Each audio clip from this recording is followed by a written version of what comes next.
Nobody chooses anybody. Parents never chose children. Not like we go to the shop where they sell pets, as I like this pet, how much cost? Not like that. Imagine a person has fear of accidental death, always attracts that kind of an end. Whatever you do has a karmic background, and that has fears, insecurities, phobias, desires, tendencies. All this is a mixture. And what is working? Very difficult to say.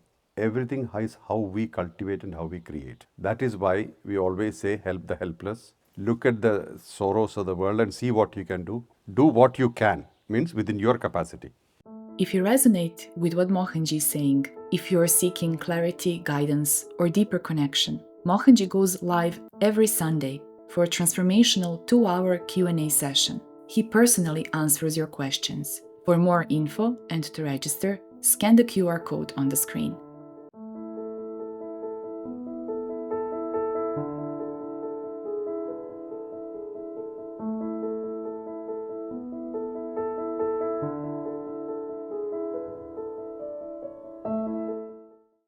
First of all, nobody chooses anybody. Parents never chose children. Not like we go to the shop where they sell pets, as I like this pet, how much cost? Not like that. They happen. They happen, and they come to take any birth for that matter. The particular form, particular lifespan, duration of life, how they come, this is all connected to their patterns. I'll give you one example. One woman liked to have children, and she married one man. They had 12 children. There was a ban or a prohibition for using contraceptives in their religion. So no contraceptives. So every year there was a child. And 12 children later, the only prayer this woman had was, please God, help me. No more children.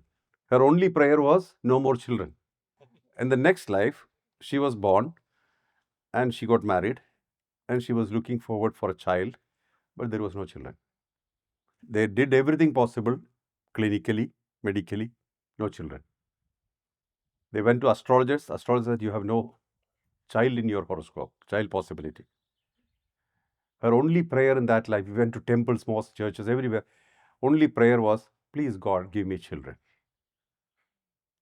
Then she came back again, third life. Met a man, got married, again had 12 children.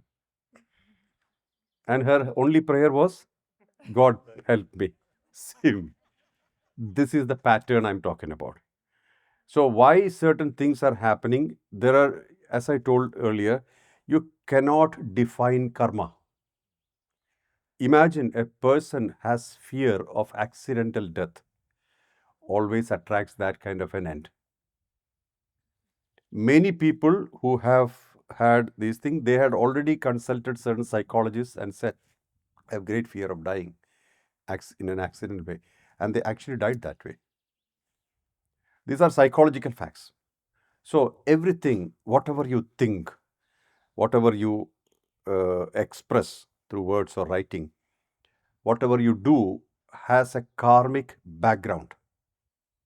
And that has fears as a predominant thing, insecurities, phobias, desires, tendencies.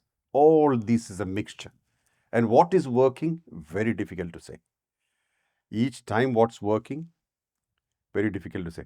And many of the fears causes a person to shrink. So the natural expression is reduced. And that also affects life. So this is how it goes.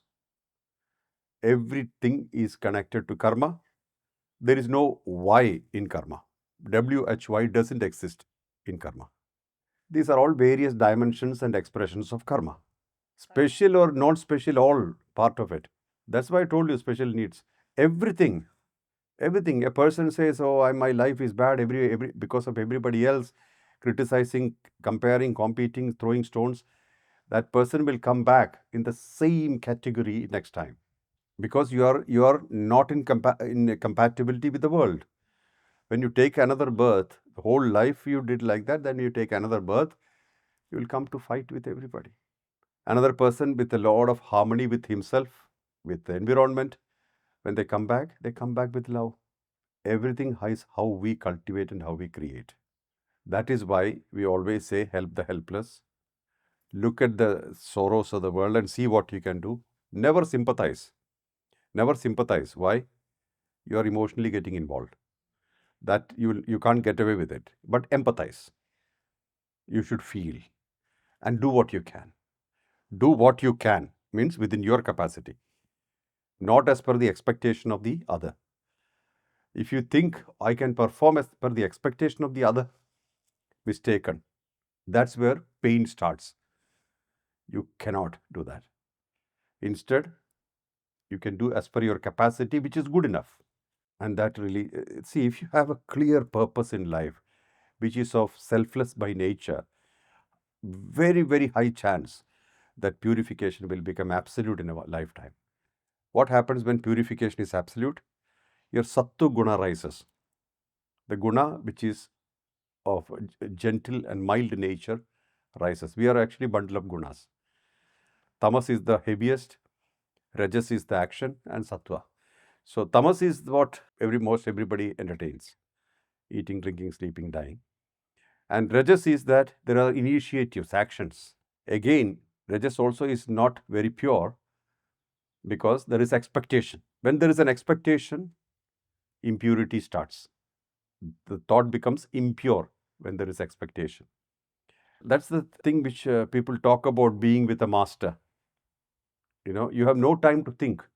Hyperaction. What happens when you are in hyperaction and without expectation? You shift to sattva. Suddenly, shift to sattva because you have no time to think. All your actions are of pure by nature. You are moving high speed, fast pace. Then you will remain in sattva, and then the next shift is to witnesshood, turiya. It's like a fan spinning. Tamas, the fan is not spinning at all. In Rajas, it's spinning, but with an expectation. In Sattva, it's spinning so high that you can't even see the leaf. Then you are in a witnesshood where you're watching yourself. Shift of awareness happens. Shift happens in awareness. Then you can choose your birth, whether to come here or not to come here. You are happy everywhere. You're happy with everybody. See, such a freedom when when you have no expectations. A relationship becomes really solidified, meaningful when expectations are reduced. Otherwise, it's always comparisons, competitions, imitations. They all diminish you, reduce you.